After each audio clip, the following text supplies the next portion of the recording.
नमस्कार दोस्तों।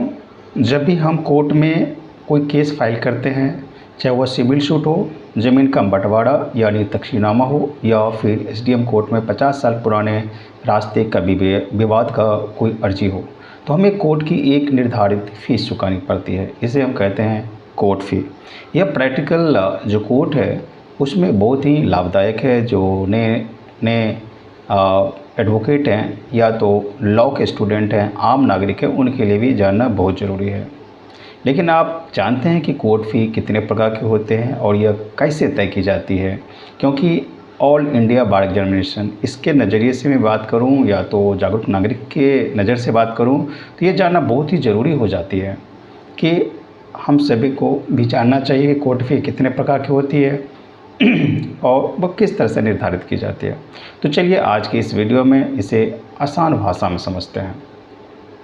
भारत में बात करूँ, इंडिया की बात करूँ, तो इंडिया में कोर्ट फीस का निर्धारण मुख्य रूप से कोर्ट फ़ी एक्ट 1870 यानी कोर्ट फीस एक्ट बनाया गया है, जिसके तहत आसान शब्दों में कोर्ट का दरवाज़ा खटखटाने और न्यायिक प्रक्रिया के इस्तेमाल के लिए सरकार को जो शुल्क लेती है, सरकार को यह जो शुल्क देना पड़ता है, उसे हम कोर्ट फ़ी कहते हैं।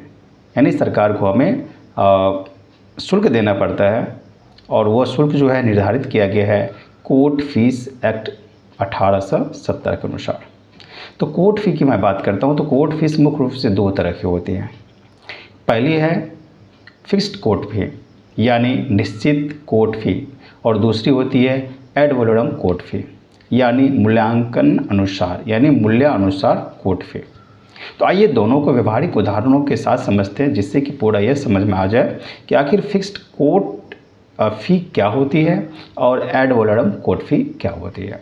तो फिक्स्ड कोर्ट फ़ी वह कोर्ट फ़ी है जो किसी भी केस या आवेदन के लिए पहले से तय है। यानी उसमें आपको मालूम है कि जब कभी भी इस तरह का फ़ी देना पड़ेगा तो वहाँ पर आपको जो है इतने रुपये का स्टाम्प या टिकट लगाना पड़ेगा, तो पूरे के पूरे तय है। तो फिक्स्ड कोर्ट फ़ी क्या हुआ? वो फ़ी जो किसी भी केस या आवेदन के लिए पहले से तय है, चाहे वो उस केस में विवादित संपत्ति या रकम की कीमत कुछ भी हो। इसका जिक्र कोर्ट फ़ी एक्ट की अनुसूची 2 में किया जाता है। तो इस तरह से कोर्ट फ़ी एक्ट के अनुसूची 2 में जिक्र भी किया गया है फिक्स्ड कोर्ट का, और उसमें साफ साफ बताया गया है कि जो तय है उसी के अनुसार उस पर कोर्ट फ़ी लगेगा। अब थोड़ा सा एग्जाम्पल के अनुसार समझ लेते हैं तो और भी क्लियर हो जाएगा। उदाहरण के लिए, जब आप कोर्ट में अपना वकालतनामा लगाते हैं तो उस पर एक निश्चित फ़ीस का स्टैंप लगता है। अगर आप रास्ते के रोके जाने पर एसडीएम कोर्ट में अर्जी दे रहे हैं या कोई क्रिमिनल कंप्लेंट फाइल कर रहे हैं, तो इन पर जो फिक्स्ड कोर्ट फ़ी लगती है, इस पर सबके सब क्या होती है, फिक्स्ड कोर्ट फ़ी देना पड़ता है। वो अलग अलग जगह अलग अलग है, राज्य पर निर्भर करता है। यह फ़ी 10 रुपये, 25 रुपये, कहीं कहीं जैसे वेलफेयर का टिकट में स्टैंप रहता है तो वो 50 रुपये हो गया है, कहीं 25 रुपये है, और उस पर एक्स्ट्रा 20 या 10 का ये रहता है। तो ये मेरा कहना ये था कि ये फ़ीस 10 रुपये, 25-50 हो सकती है, जो कि अलग अलग राज्यों पर नियमों पर निर्भर करती है। अब बात कर लेते हैं एड वलोरम कोर्ट फ़ी क्या होती है। यदि मैं बात करूँ एड वलोरम, तो इसका मतलब ये हुआ, ये लैटिन वर्ड है, मतलब होता है मूल्य के अनुसार, और इसकी जिक्र जो है कोर्ट फीस एक्ट के में जिक्र हुई है वो अनुसूची 1 में है। जब आप कोर्ट में कोई ऐसा केस फाइल करते हैं जिसमें किसी संपत्ति या पैसे की रिकवरी की मांग हो, तो कोर्ट फी उस संपत्ति या दावे की कुल कीमत के आधार पर कैलकुलेट की जाती है। यानी आप क्लेम कितना करेंगे, आपकी जो संपत्ति है वो कितने की है, उस तरह से एड वलोरम कोर्ट फी तय होती है। जैसे कि उदाहरण के लिए मैं बता दूं, अगर आपकी ज़मीन की बंटवारे या पैसे की रिकवरी की केस सिविल कोर्ट में डालते हैं तो विवादित ज़मीन या रकम की वैल्यू निकाल ली जाती है, उसी के अनुपात आपको कोर्ट फी देनी होती है।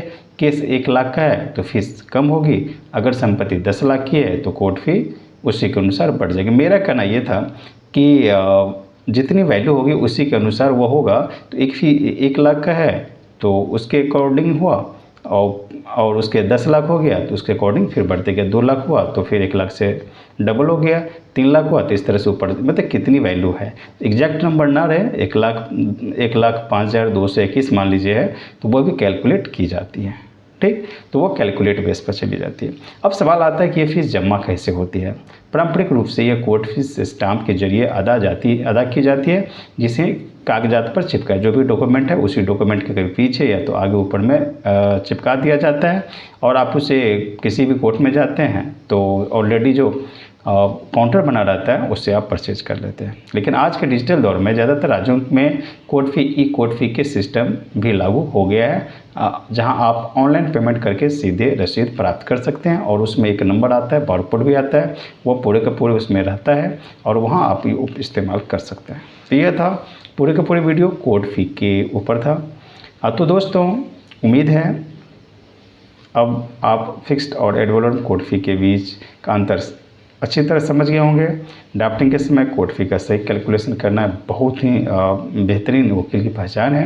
अगर आपको यह वीडियो मददगार लगा हो तो वीडियो को लाइक करें और अपने साथी वकीलों के साथ शेयर कीजिए, आम नागरिकों के साथ भी शेयर कीजिए, और यह लीगल जानकारी के लिए चैनल को सब्सक्राइब करना मत भूलिए।